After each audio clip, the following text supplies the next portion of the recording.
Nigeria, a land of vibrant cultures and a rich history, stretches back thousands of years. Long before the arrival of Europeans, civilizations thrived on Nigerian soil. Evidence suggests human presence dating back to at least 13,000 BC. This is showcased by the discovery of the Duna canoe in Yobe State.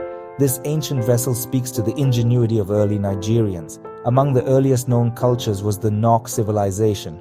Flourishing between 1500 BC and 200 AD, the Nok people left behind a legacy of remarkable terracotta sculptures. These intricate figures, found in the western Yobe Plateau and beyond, offer a glimpse into their artistic skills and beliefs. The Nok culture represents a vital foundation for understanding the depth of Nigerian history. The decline of the Nok culture paved the way for the emergence of new powers. These were not merely small settlements, but organized kingdoms with complex systems of governance and social structures. These kingdoms engaged in trade, diplomacy, and sometimes warfare, shaping the political landscape of the region. The echoes of these ancient civilizations resonate in the cultural tapestry of modern Nigeria. They remind us that Nigeria's story is one of continuity and change, deeply rooted in a past that continues to inspire and intrigue. The ancient whispers of these civilizations can still be heard today. Following the decline of the Nok civilization, powerful kingdoms arose across the region.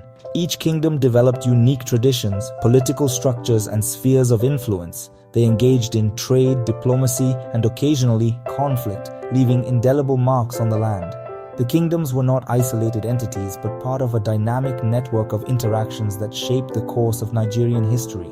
In the south-central region, the NRI kingdom emerged, known for its sophisticated social structure and the influence of its priestly rulers.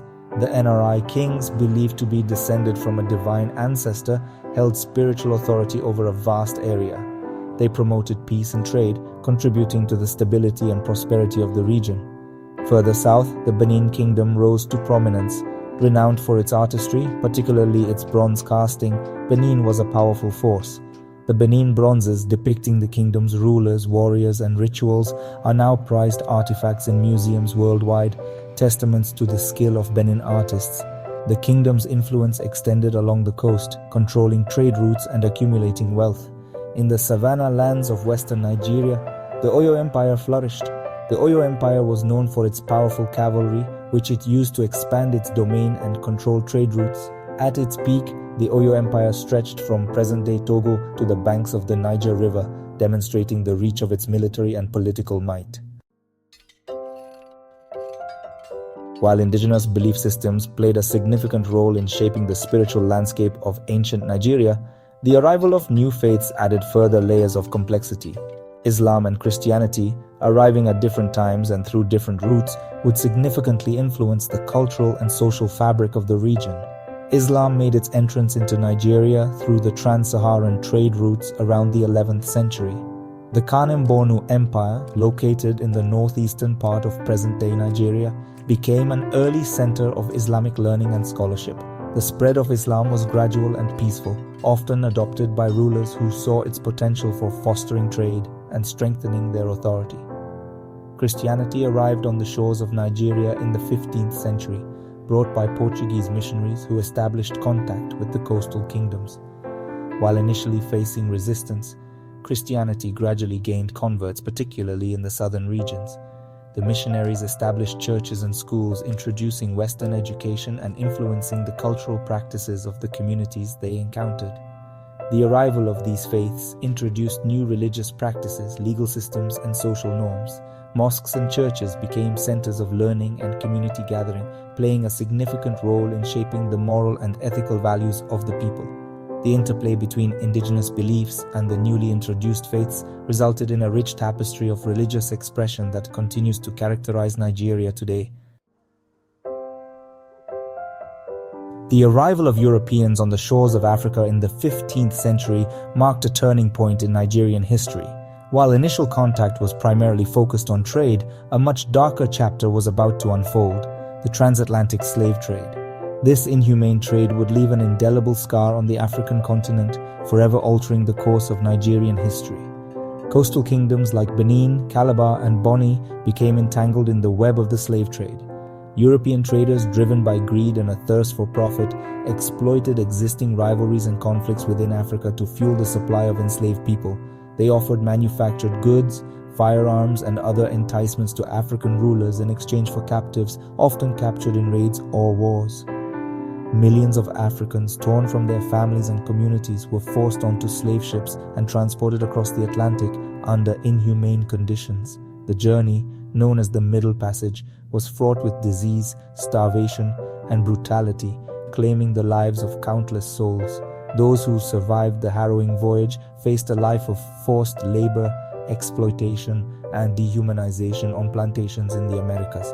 The transatlantic slave trade had a devastating impact on Nigerian societies. It led to the depopulation of entire regions, disrupted traditional social structures, and fueled violence and instability.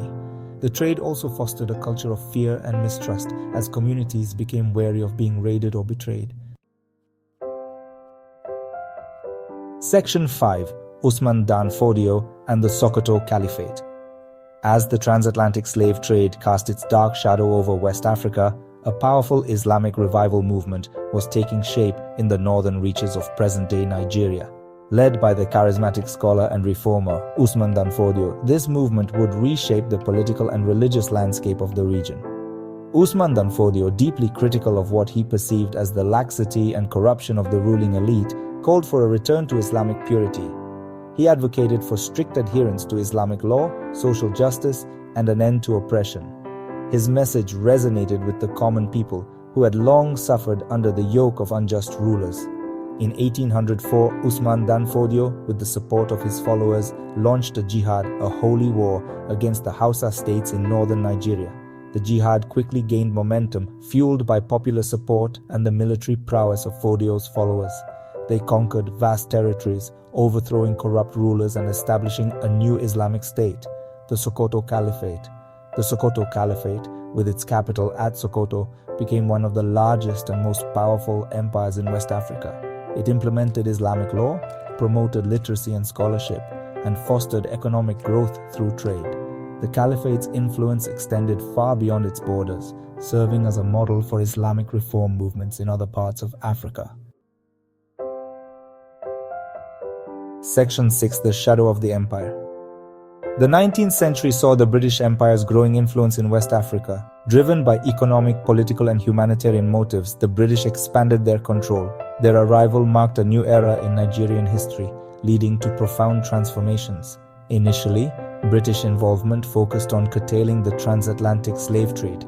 The British Navy patrolled the coast, intercepting slave ships. However, British interests soon expanded beyond abolition. The Royal Niger Company played a pivotal role in consolidating British control. Through treaties, often signed under duress, the company acquired vast territories. These treaties granted the British extensive economic and political rights. The Berlin Conference of 1884 to 1885 formalized the scramble for Africa. No African leaders were present, yet their fate was decided. The conference legitimized European claims to African territories. Section 7. The Birth of a Nation. The dawn of the 20th century saw the consolidation of British rule in Nigeria. In 1914, under Lord Frederick Lugard, the northern and southern protectorates were united. This amalgamation brought together diverse ethnic groups and cultures. The British adopted indirect rule, governing through traditional rulers. Despite challenges, this laid the groundwork for a national consciousness. The seeds of nationalism were sown as Nigerians began to envision an independent nation. Section 8. Trials of Independence. The winds of change sweeping across the globe in the aftermath of World War II reached the shores of Africa, carrying with them the aspirations of independence and self-determination.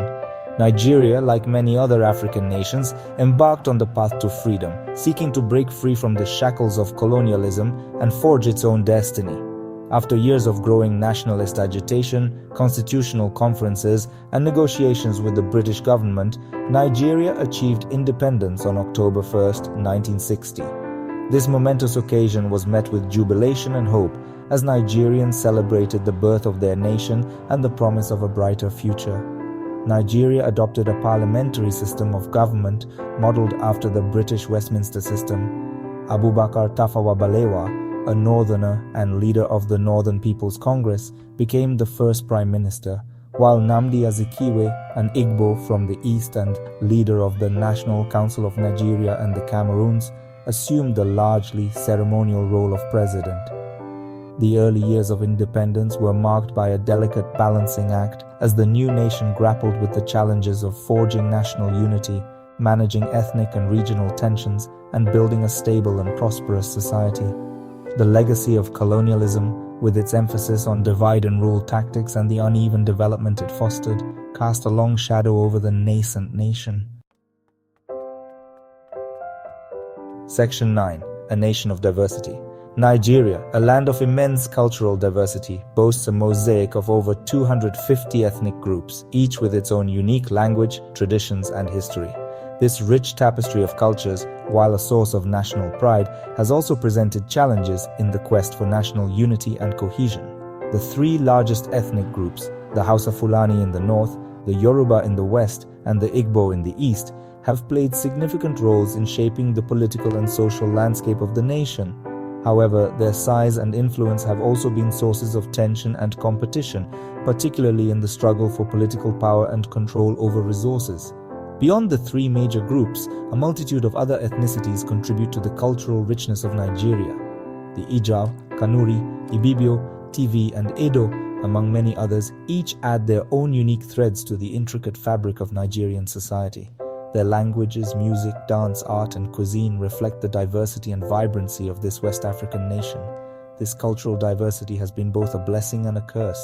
It has endowed Nigeria with a rich artistic heritage, a vibrant cultural scene, and a spirit of resilience and adaptability. However, it has also fueled ethnic tensions, political instability, and at times violence. Managing this diversity, fostering a sense of national unity while respecting the rights and identities of all citizens, has been a constant challenge for Nigeria. Section 10. Nigeria Today, Challenges and Hope. As Nigeria navigates the 21st century, it faces challenges rooted in its colonial past and internal divisions. Yet amidst these challenges, there is hope and belief in the resilience of the Nigerian spirit. Nigeria grapples with poverty, inequality, corruption, and insecurity. Despite being a major oil producer, many live in poverty with limited access to services. Corruption erodes public trust and hinders development. Insecurity from Boko Haram and other conflicts threatens stability. Despite these challenges, Nigeria remains a beacon of hope in Africa. Its youthful population and entrepreneurial spirit represent dynamism and potential. The country has made strides in democratic consolidation with peaceful transitions of power. Civil society organizations advocate for good governance and human rights. Nigeria's future depends on addressing divisions, promoting good governance, and diversifying its economy. Visionary leadership and active citizen participation are crucial for shaping Nigeria's destiny.